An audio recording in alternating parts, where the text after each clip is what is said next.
What's up, guys? So this is a deck profile, but it's also going to be an interesting introduction to a new series I'm starting, which is going to be kind of like a road. I don't want to say road to 1,000 rated or anything like that. No, it's just a dual DB rated series that I'm going to be doing.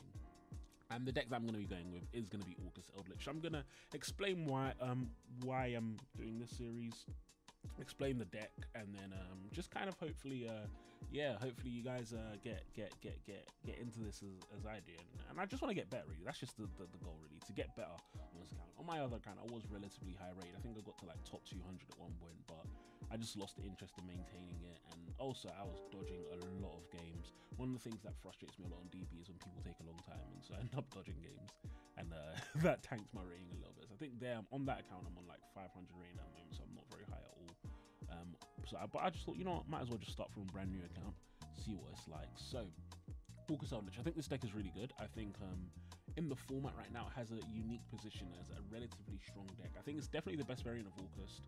Of Eldlich, it's not the best variant. I'd say Eldlich Dogmatica or Eldlich Stun is better, but it's still a good variant. And yeah, the main power play of this deck is going to be that turn to 3 to 4 play.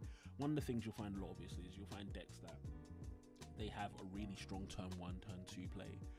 Whereas there's this deck, it doesn't necessarily have a super strong turn 1 or 2 play, but the board that it's going to make on turn 1 a lot of times it's going to make it on turn 3, and it's going to make it on turn 7.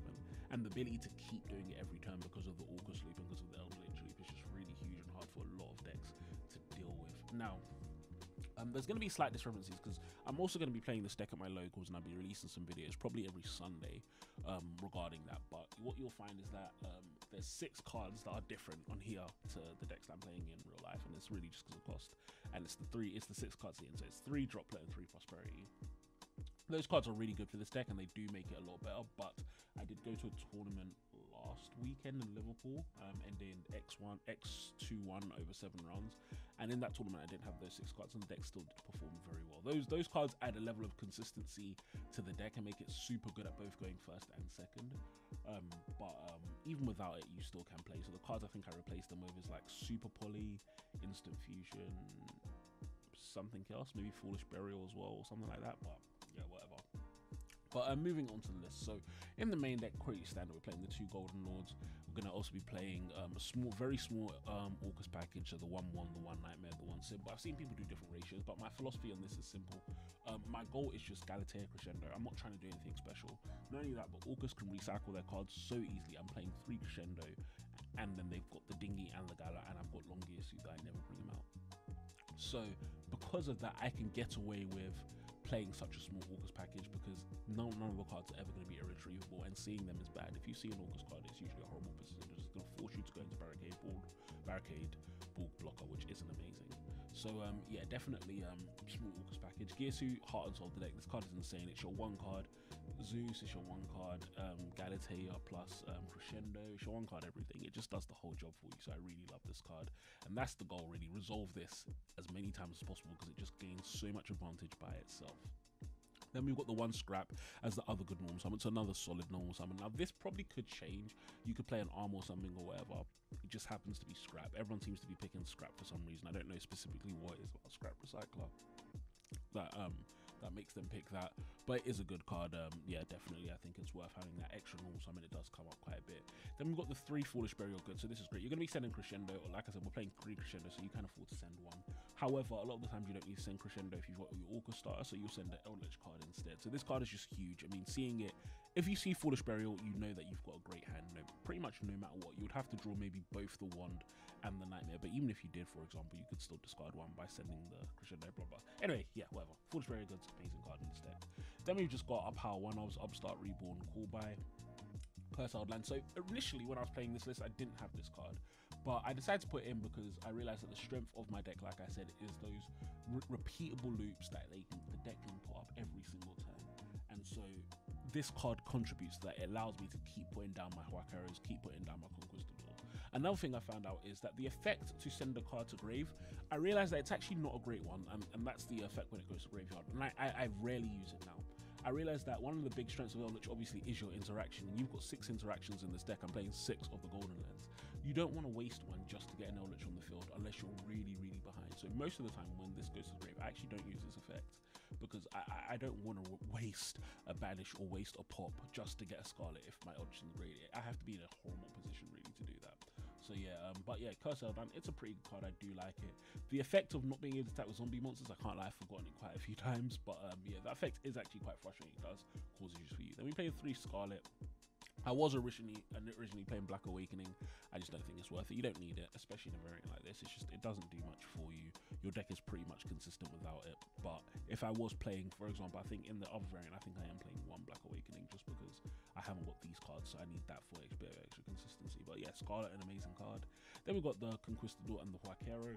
Again, I used to play 2 or 1 Huaquero and 3 Conquistador, and then I was watching a lot of videos on this deck, and someone pointed out that Huaquero is actually a lot better in most situations, because most decks, you either don't want to pop the card because it's like Salad, it's not going to blow up, or if you pop it, it's like Sky Striker, they just carry on playing afterwards. So most of the time, Huaquero does the job better by banishing the card and removing that from the opponent. It's also bigger, which is nice as well.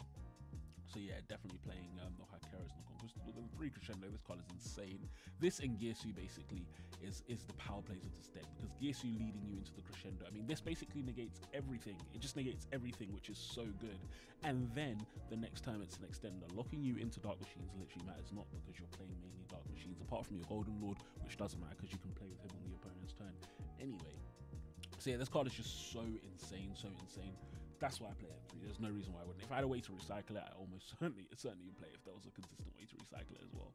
Because it's just such a good card. And the ability to keep putting down crescendos, it just creates a huge issue for your opponent, because they can't respond to this, obviously. It basically means that when you get that Galatea with set 3 or set 4, your opponent always has to deal with this card, which creates huge issues for them right now. I really love Crescendo.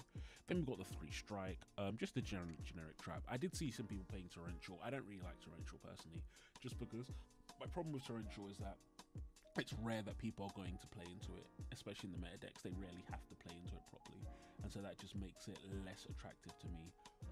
Personally, if I was going to play a trap, it wouldn't be that. It would be Compulse or something. I like chainable traps at any time as well. That's the other problem with Torrential. A lot of times it's like I don't know when to use it. It creates I want to minimize the amount of decisions I'm making.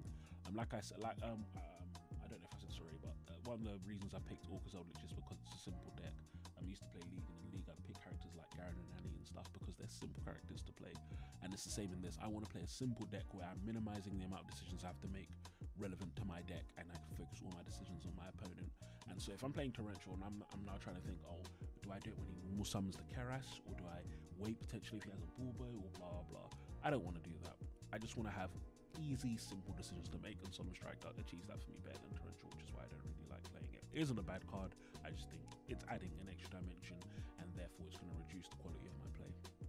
Foolish Burial, just a good starter. Then obviously, yeah, 3 Droplet, 3 Prosperity.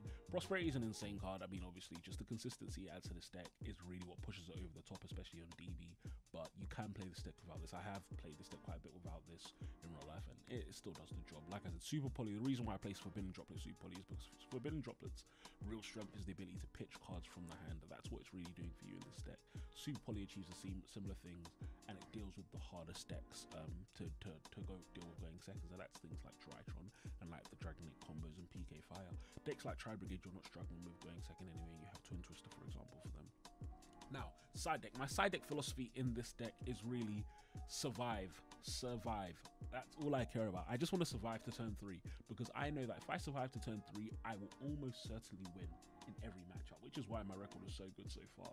I think like 17-2. Admittedly, at the first 3 games, people AFK'd. But yeah, the strategy in this deck is really just survive to turn 2. And so as such, I play these 2 are kind of my main things. Shared Ride, I'm loving it more and more. It's basically Maxi, this format, and it's just so huge. So Shared Ride, definitely a really huge card. And DDG, just every single deck can't really play through this. It's rare to have a deck. Even Sky Strikers, I side this in against Sky Strikers. Normally I would go second against Sky Strikers and let them go first, but against Sky Strikers sometimes I'll side this in and go first, because I know that they will struggle to play through this. So really, it's put these 2 cards down, hopefully get a Crescendo as well. And then what's my opponent doing? And Prosperity is again really huge here, because Prosperity means that I can dig for these cards. So if I see one, I'll dig for the other, and then yeah, survive to the next turn, and then I can just start playing the game in a really frustrating fashion and outgrinding my opponent. Then moving on, Twin Twister is great card to destroy background as a discard outlet. The Free Phantasmate is mainly for the Sky Striker matchup. I would main deck it, but it's just not necessary in this build. Again, in real life, I probably will main deck it because I need the extra draw power. But it's mainly for the Sky Striker matchup. Sky Striker is probably the hardest matchup for Eldlich, in my opinion, just because it's so easy for them to get rid of your Golden Lords, and I don't have an extra Black Awakening or whatever to dodge the Shark Cannons and stuff. And just in general, it's hard to stop them once they get going. Your deck takes a while to get going, and so does theirs. But their engine has, in my opinion, a more explosive turn 3, turn 4, turn 5 because of engage. So Phantasma is really good, and it helps equalize in that matchup because it kind of reduces the effectiveness of their Widow Anchors. It helps pitch stuff to the grave, and you gain continuous advantage from summoning out Phantasma. Gamma Seal as well, really great card just for those untargetable beaters. I don't want to deal with all of your nonsense. What's that card called? Herald and Dragoon. I like this. So again, having 3 droplets. I think I play Dark Ruler no more in real life, but 3 droplets plus 3 Gamma Seal means that I'm rarely scared of those kind of cards. I'm just tributing over them. I'm never really dealing with them. Then moving into the extra deck. Now, another great thing I like about this deck is you have a lot of flexibility in the extra deck. So what I'm going to do is I'm going to talk about the cards that I actually use, then I'll talk about the other ones. So the cards that I actually use, that actually come up, Link Rebo and Link Spider, both of them are good just because you have your normal monsters and your Gearsuit generates a token. The token is only useful the first time with Gearsuit. After that, it doesn't matter. That's the only time that, so the first time is when Link Spider and Link Rebo come in, the first time you summon Gearsuit. After that, chances are your engine is going or you have Eldlich access, so you never need to make a token. But yeah, so those two are really, really good. Then we've got the Barricade Wall Blocker. It does come up a bit, and what's awesome about this obviously is it can add your Eldlands back to hand. So sometimes I'll summon out my Golden Lord, send my Eldland to grave, and then end phase I'm going to get back the Eldland, which is so awesome. It's going to be hard for my opponent to deal with. Then we've got the 3 Galatea. 3 doesn't always come up, but it does come up enough to be worth it. And she's just an amazing monster. She just does so much for the deck. She gives you that loop. She brings your crescendos out. I mean, she's just a great card, and the way that she allows Dingirsu to be summoned really easy is just awesome as well. Then we got the 2 Dingirsu.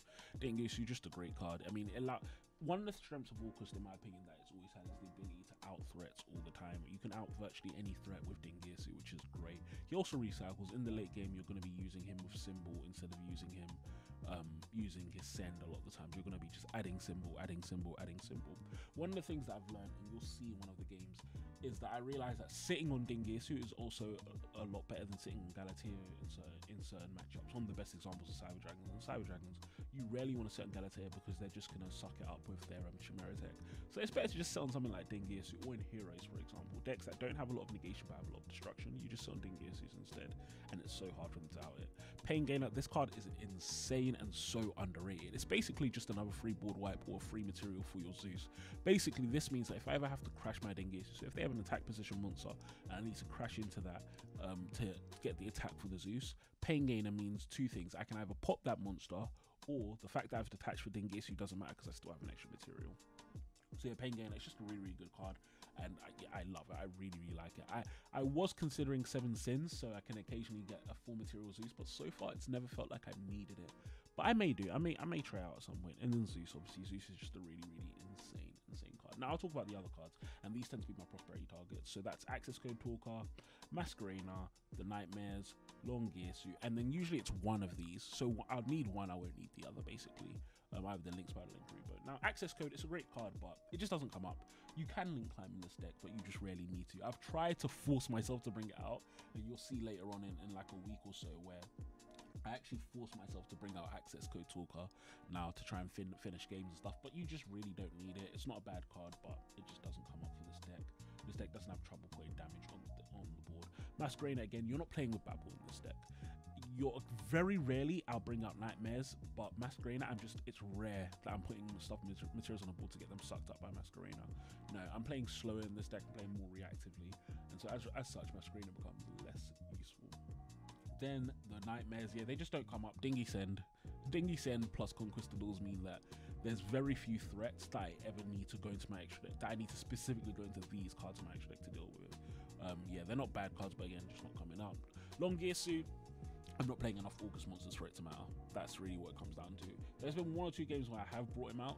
Just in the late game, I've put him in my graveyard just so I have access to a slightly higher link that I can sit on with Crescendo.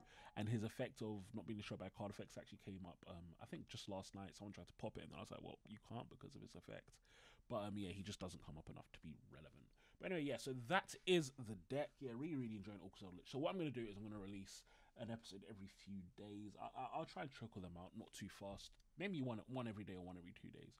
But yeah, thank you all for watching. So this is my Orcust Eldich profile / introduction to my new DB rated series, which is going to be coming out. So I hope you guys have a great day, and I'll talk to you later. Peace.